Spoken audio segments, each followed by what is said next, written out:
person on, Alex, but what? I'm not aware of anything. Tell Lorene to there's send a me a lot memo. of there's a lot of hysteria and anger about the way Pope Francis is swinging the church very, very far left Marxist. And they point to this recent synod called the Amazon Synod. Now, the word synod, folks, don't lose your mind. All it means is a meeting of bishops of a certain area in order to address a certain problem. It's not like a council. It's not like an encyclical. A synod is just a meeting of clerics in a certain area. Well, the Vatican has been working on this for 3 years to have a synod in the Amazon region of South America, which involves several countries, Brazil and Bolivia and Peru. And so the thinking is, the reason that the church is alarmed with this is because 80%, they have lost 80% of the Catholics in the last 10 years, actually since the Vatican Council, but most especially the last 10 years, 80% of the native Catholics of the Amazon region have left the Catholic Church and returned to idolatry. Okay, very important. So the Pope figures, well, I got to do something about this. Now, there's nothing wrong with that. I don't have a problem with that. That's his job. Okay, but what does he do? He gives the synod over to a bunch of theologians who urge that the pagan idols that the Amazonians worship are symbols of Mary and symbols of Jesus Christ. And so they are now allowing pagan idols into the Catholic Church. It gets worse. They're allowing. Wait. I want to stop you right there. Yeah. And I want to repeat it back to you, just so I'm not mistaken from what you're telling me. Yeah. You're telling me that when people leave the faith and worship something else, they just say, "Oh no, now you're worshiping the thing you just left." Right. Yeah. Right. In other words, they're leaving Catholicism to go back to paganism where they came from. So the church is saying, your paganism is correct. You were right to be a pagan. And now you're a good Catholic because you're a pagan.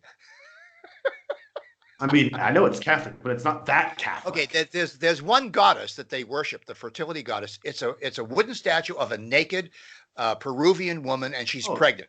It's totally Azeroth. Naked woman. It's like Azeroth from the Old Testament. Right. So, by the way, this synod is held in Rome. So they took a bunch of Peruvian people and Amazonian people. They dressed them up in feathered outfits, which they never wear. They wear clothing like you and I, right? They're not wild Indians, right? So they drag them over to Rome, and in the Vatican itself, Francis presides in the garden. He presides over worshiping the pagan goddess Pachamama. Her name is Pachamama, P-A-C-H-A-M-A, Pachamama. And he's sitting, there are pictures of him sitting there while natives are worshiping idols in the garden of the Vatican. It gets worse. I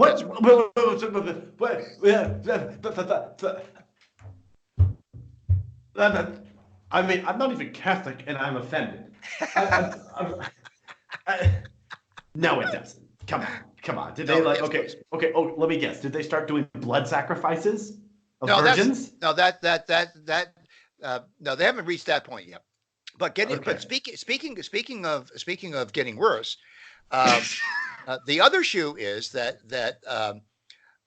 Pope Frankie the Pope has a favorite Italian correspondent, and his name is Eugenio Scalfari. And Eugenio Scalfari is a notorious atheist, but he's a close friend of the Pope. Wait. Why would a notorious atheist be like? Never mind. Just keep going. Right. And as a matter of fact, the proof of this pudding is the fact that of all the Italian correspondents, the Pope gives him more interviews on controversial topics. Okay. During the most recent interview that was published in why? Why? I guess he wants to get his atheist. I guess they were getting drunk one night after playing chess, and they were talking about their feelings about atheism. And the Pope actually said, according to Scalfari, the Pope said, I actually had it up there on the screen for a minute, but I took it down because I didn't think we were going to do this podcast. But anyway, according to Scalfari, the Pope said get ready for this now. The Arian heresy all over again. The Arian heresy all over again. That Christ was while he was on earth was not God. He was man. He was 100% man and not God. Okay? So the Pope of the Catholic Church has now, according to Scalfari, I wasn't there. I didn't hear the interview. Maybe this is all fake news. I don't know. But if it were fake news, wouldn't you think that the Pope would come out and scream and holler about such a report? Oh, He my is word. quiet as a church mouse. Pardon the pun.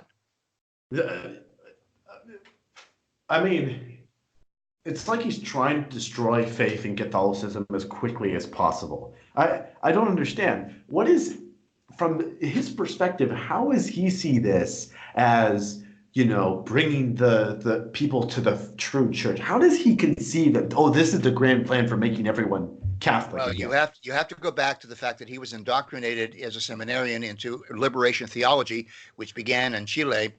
And by the way, Saint Pope John the second, John Paul II, rather, publicly chastised the author, the theologian who authored liberation theology, in public at an airport on the tarmac. He made the guy get down on his knees, and he rebuked him, poking his finger at him and waving, "You better get right with the church. You better get right with God." Anyway, so in order to understand why the Pope is doing this, he's a cultural Marxist. He's liberation theology is right out of Marx. The title itself can tell you that, liberation theology, right? Well, let me guess. It makes the faith so vague and so ambiguous that no matter what you believe, you can call yourself whatever. So ultimately, the people who are in charge win and can claim you as their own. Is that it? Well, they're bleeding money. They're bleeding followers, and they're trying to latch on to postmodern atheism as a rescue ship. It gets even worse. The Pope. It gets even worse. At the end of this synod, the Pope said that we should start confessing in the confessional to, wait for it, in our environmental sins. Never mind about murder. Never mind about rape. Never mind about abortion. Never mind about abortion. Our greatest sins now are environmental sins. So we're gonna tone it down on all the sins that actually matter and start talking about what. I thought sin doesn't matter all of a sudden. Now the only sins that matter are environmental sins. I mean, yeah. How much gasoline you use? Yeah.